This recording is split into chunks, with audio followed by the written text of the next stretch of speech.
So growing up, something which never helped me in social situations or with making friends was how my personality just seemed to morph into whatever I believed the people around me would like or enjoy.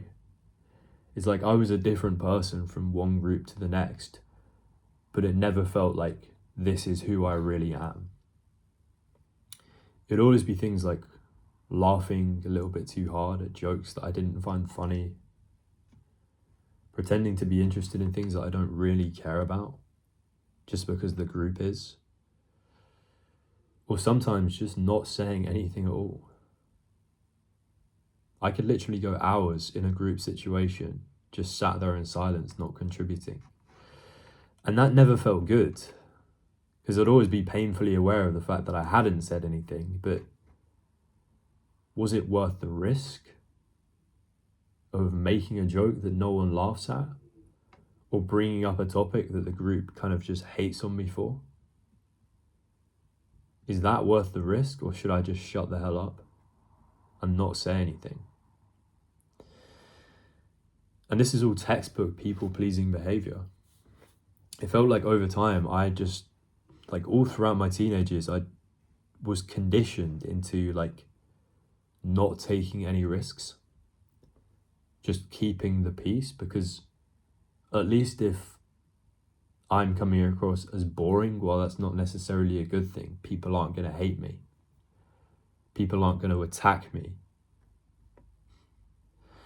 So in this video, I want to talk about how people-pleasing makes you come across as more boring and just erases your natural personality, and hopefully give you like a few actions you can take to avoid this happening to you. So first of all, understand that the reason we people-please is because at some point in our life, some point in the past, we were made to feel unsafe or like unable to show our natural personality, to express who we really are. So I actually learned about this concept of the nervous system through my mentor. He was helping me through like a totally unrelated problem, which was the fact that I just like couldn't focus on writing my YouTube videos. For some reason, every time I would sit down to work, I would just start getting like mad headaches. I get like really distracted. And I actually contacted this guy to help me with like almost like focus techniques. But what we actually uncovered was the fact that the reason all of this was happening to me was not because of like laziness or because I'm not like productive or I'm just a procrastinator. The reason was I was not reacting to what was happening in front of me. I was reacting to the past. And this knowledge actually changed my life, because I started applying it to like nearly every other like situation, and things just started to fall into place. Basically, your nervous system is the thing that detects like threats and danger in your environment.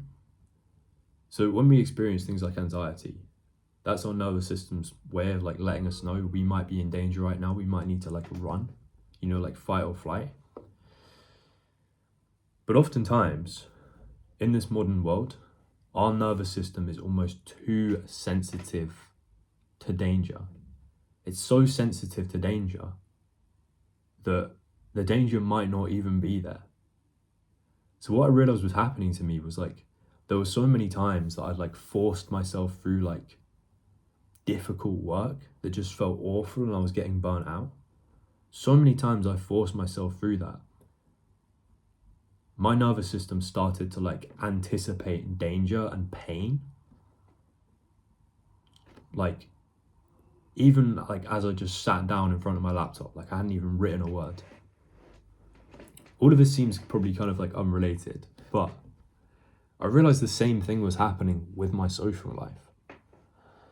So there were experiences in the past where I was kind of like made to feel like embarrassed for like showing who I really am, like expressing my interests, talking about things. Like I remember when I was younger, I used to love basketball, but I went to a school full of kids who like loved football. And when I started trying to bring up basketball for them, everyone just bullied me. And everyone was just like making fun of me for months. over like this thing that I was quite like eager to share with the group. Like I wanted my friends to know about this thing I was passionate about, and I just got like hated on for it. Or it could be times where you were rejected and you just didn't really know why. You kind of felt like, I'm just being myself here. Why did I get rejected? Or publicly humiliated.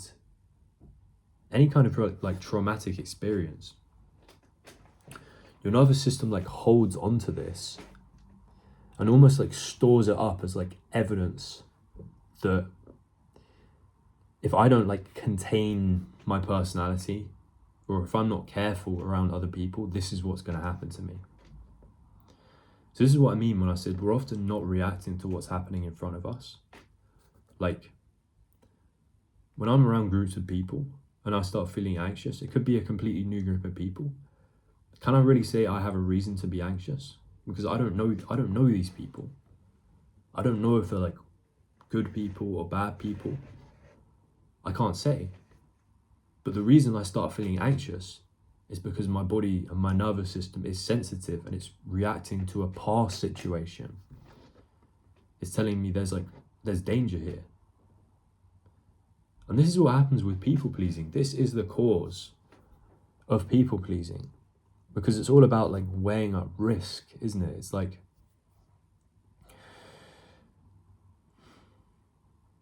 sometimes it's not even a conscious choice. It's like you can kind of like talk yourself out of saying things without even like thinking about it. Like oftentimes we have that problem where we don't know what to say. Oftentimes we do have like one little thought that comes into our head, but we immediately dismissed it because we decided it was dumb. And that all comes from your nervous system being activated and feeling like it's in danger. So it reverts to just kind of being quite reserved and agreeable. Because if we're agreeable, then we're minimizing the chances of people hurting us, of people making fun of us. That's what people pleasing is about. It's not about you being likable. It's not about you coming across as like a cool or funny or even an interesting person, because like, let's be real. Those things, people pleasing behaviors do make you come across as a bit boring. But it's about avoiding pain more than anything else.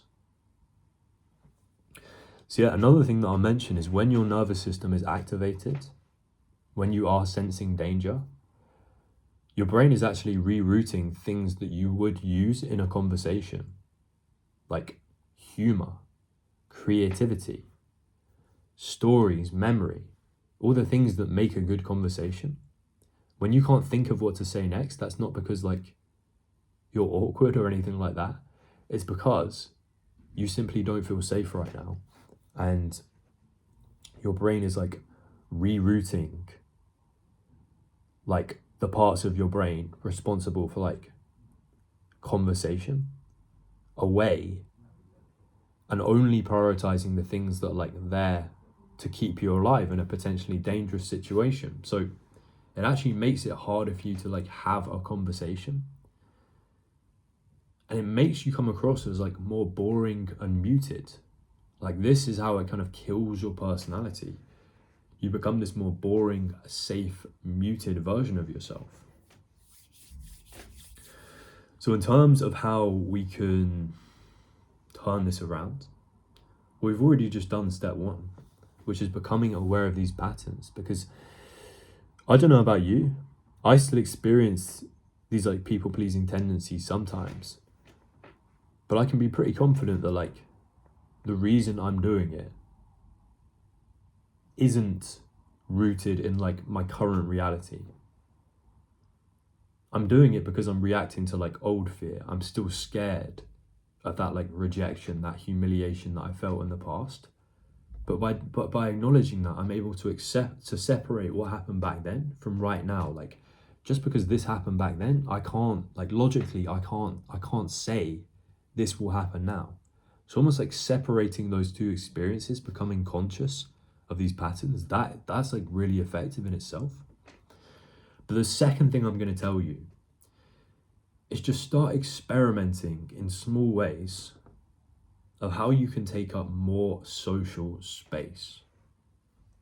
So this is all about like getting in tune with like your natural personality and the risk taking that comes with that.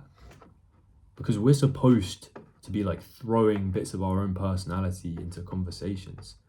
Because that's what livens things up. That's what shows who you are. And like, it sounds kind of cringe, but this is like how you market yourself as like a person people want to spend time with. Not by being like, just like not saying a word the whole time, which I know sometimes we can't help. But I do this as well. Like I practice taking up more social space, and I'm introverted. I'm not the loudest guy in the room, but this works for me. So it's doing things like sharing your opinion, even when it feels kind of uncomfortable. It's like, sometimes that means like going against the group sometimes. It's like, if something comes up in a conversation that you disagree with, just say why you disagree with it. Or, hold on, I wrote some notes.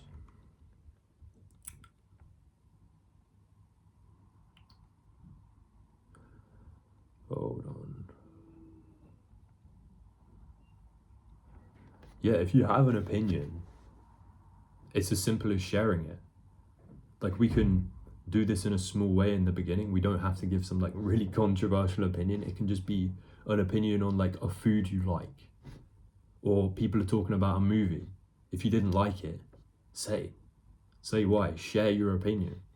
Get used to taking up more social space. Complain about things that you want to see change in the world, things you don't like about the world that like annoy you. Complain about them. Show some personality. I'm kind of just throwing different things out there. Another thing you can practice is just being more disagreeable. Like, we often find that I often think that people with people-pleasing tendencies, they tend to like feel the need to over-explain themselves when they disagree with something. Or we tend to apologize for things when we're like not necessarily in the wrong. I think we can start to build up the habit of like just disagreeing with things and not having to explain ourselves after. Or also like not tolerating, what's the word? A good example of like something which people pleasers can work on is like, imagine you order food in a restaurant, like you order a cheeseburger, and when it comes, they've like forgotten the cheese. If you've got a burger in front of you, like I feel like a lot of people would probably just eat it without complaining. Like, sure, it's missing the cheese. It's not technically what I asked for, but it's still food.